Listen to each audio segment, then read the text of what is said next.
gibt wieder Neuigkeiten von den Entwicklern, Leute. Seid gespannt, bleibt dran. Also, es gibt wieder erfreuliche Nachrichten auf jeden Fall. Und zwar sehr unique, würde ich sagen. Also wirklich sehr einzigartige Sachen, was sie vorhaben. Dazu wollte ich auf jeden Fall euch mal das vorlesen und dann euch übersetzen. Vielleicht für die einen oder anderen, die vielleicht kein Englisch können. Gibt's ja auch. Dafür bin ich ja da. So, folgendermaßen. Die Entwickler haben heute, Stand jetzt momentan am Montag, haben sie eine Nachricht rausgebracht. Und zwar sagen sie, es wird einen neuen verrückten Dungeon im Kampfmodus geben. Bedeutet, wir kriegen quasi so wie einen Herausforderungsmodus für den verrückten Dungeon, für die ganzen 5 Dungeon wahrscheinlich. Vielleicht auch mehr, wer weiß. Ähm, Das steht hier drin auf jeden Fall und man kann den freischalten, wenn man einen Dungeon mit einer gewissen Glücksrate absolviert hat.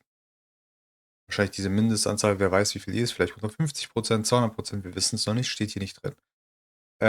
Hier steht aber auch drin, dieser Modus soll einige Optionen den Spielern geben, um die Schwierigkeitsstufe selbst zu konfigurieren.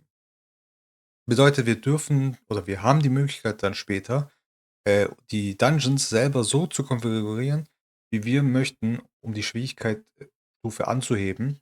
Kann in Form sein von, die Gegner haben mehr HP, die Gegner lassen sich nicht stunnen, die Gegner bekommen keine Schaden und so weiter und so fort. Also es kann alles Mögliche sein. Ich denke, vielleicht damit wollen sie so ein bisschen die Meta aushebeln, dass die Leute nicht nur die Meta benutzen, wie zum Beispiel bei Summoner's War mit den Abyss-Dungeons, wo dann zum Beispiel das damalige wie hieß die, Tattoo und Co., wo man ja diese Dot-Teams hatte, wo halt schnell ging, nicht mehr funktioniert hat, weil der Riese ja keinen Dots mehr abbekommen hat. Ich denke, vielleicht so in der Form könnte ich mir gut vorstellen.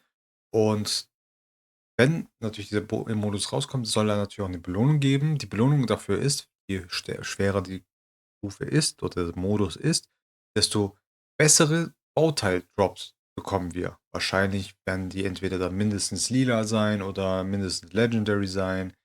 Wer weiß. Also momentan steht da noch nicht so viel drin, aber das ist meine Spekulation. Und vor allem hier steht auch noch drinne, dass sogar die Gegner in den Dungeons eine kleine Chance oder eine geringe Chance haben, um normale Eleriums zu droppen. Was auch ziemlich cool ist, weil ich meine, es gibt Leute, die farmen am Tag 50 bis 100 Mal machen einen Dungeon, Pi mal Daumen, und haben dann dadurch die Möglichkeit natürlich auch noch so nebenbei Eleriums abzugreifen, was halt super cool ist. Kleine Bonus halt, ne? Also finde ich cool, steht auch drin, expected to be upcoming content, bedeutet wahrscheinlich, voraussichtlich im nächsten Content, der rauskommt. Sind wir mal gespannt, wann das passieren wird. So, nächste Information, was wir noch gesagt hatten, war hier dieses upcoming New Net 4 Unit. Ja, der eine oder andere wird sich jetzt ärgern, sagen, schon wieder neue Units. Bleibt entspannt, glaubt mir, ist es nicht so schlimm, wie es sich anhört, weil wir kommen gleich dazu. Das erst nach dem Text kommen wir gleich dazu. Die neuen Units werden spezifisch für PvE designt werden, weil hier steht drin, die neuen werden hier, one of them will make up for the lack of single-target nuker against Abyss-Mental Bosses in our game. Bedeutet, die neuen 4-Star-Units werden die Lücke schließen in unserem Spiel, während wo mentale Festung und auch Abgrund-Dungeon keine Single-Target-Nuker haben. Ja, wir haben ja nur den Revolverheld in Wind und den wirklich zu laufen zu bekommen, kriegt nicht jeder hin, vor allem als Anfänger nicht, weil man dann immer gucken muss, yo, habe ich genug Buffs drauf, ist genug Crit Rate drauf, ist genug Crit Damage drauf, Attack, Speed und so weiter, alles möglich. Man hat so viele Kriterien, um einen Revolverheld vor allem am Anfang zum Laufen zu bringen. Deswegen ist es halt sehr, sehr cool, dass wir jetzt neue Units dann bekommen werden. Wer weiß wann. Es kann in einem Monat sein, kann in ein paar Wochen sein, wissen wir noch nicht. Ähm, aber ja, ich finde es cool, weil wir brauchen auf jeden Fall neue Units für die Festung und den Abgrund-Dungeon, weil da merkt man einfach, da ist noch zu wenig. Man hat nicht so viel Auswahl und man sieht ja auch an den Teams, es ist meistens immer das gleiche Team, was man spielt.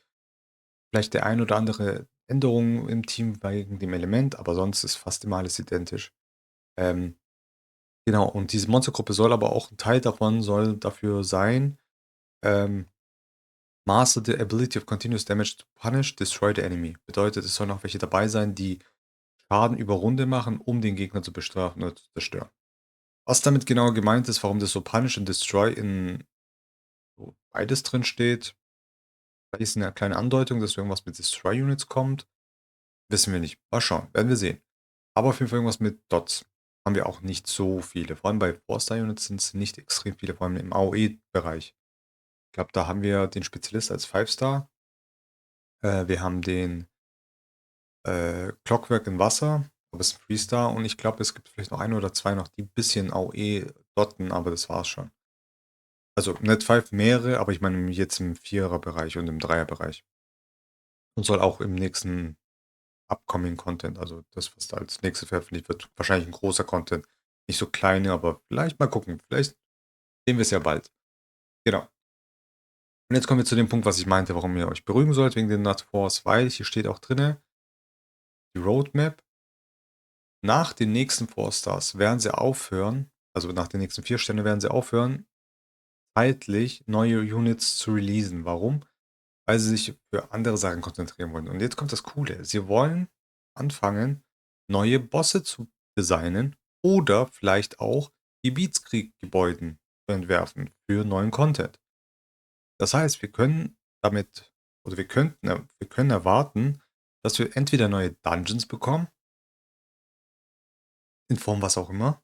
Also, sorry.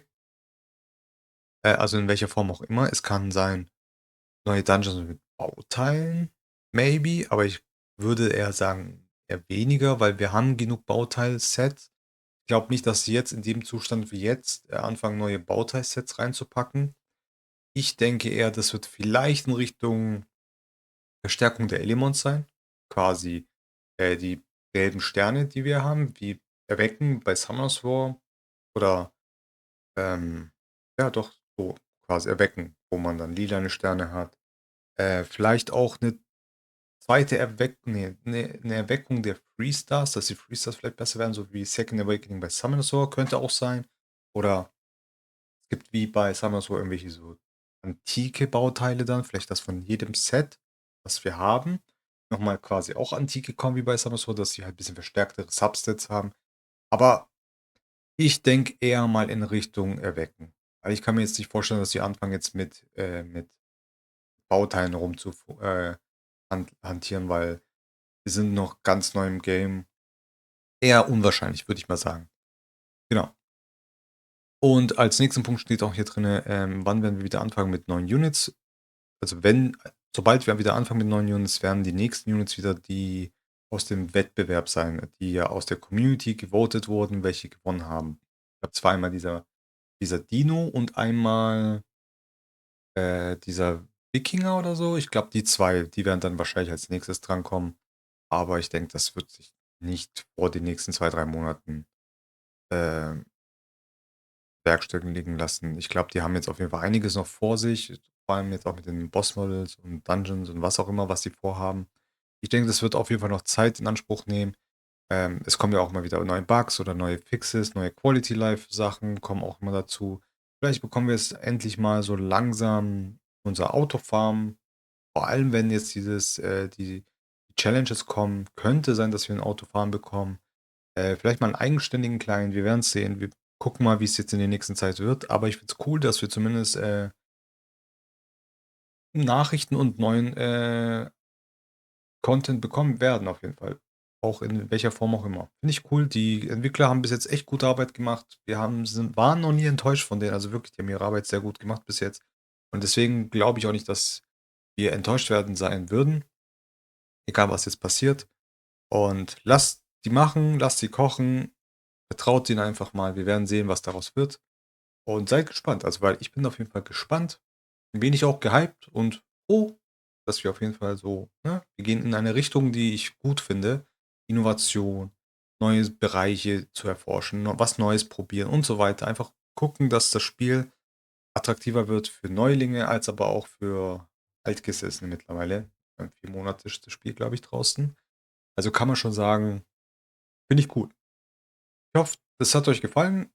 Lasst gerne einen Daumen da, gerne ein Abo da und wir sehen uns auf jeden Fall im nächsten Video. Bis dann. Ciao.